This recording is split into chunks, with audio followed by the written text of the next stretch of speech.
Welcome back sa aking gaming channel. At eto nga pala ako nagbabalik sa Withercraft. Nandito nga pala ako sa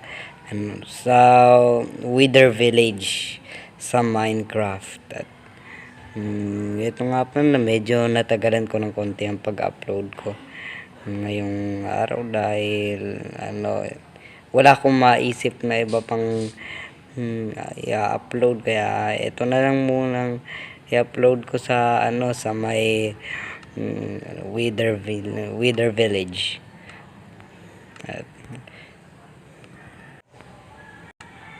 So kung mapapansin nyo ay marami ditong bahay sa Wither Village. Ito yung bahay ko. Ito. May mga gamit pa naman ako dito. Dalawa ang bahay ko dito. Nakalutang nga lang yung nito. Yung ilaw. May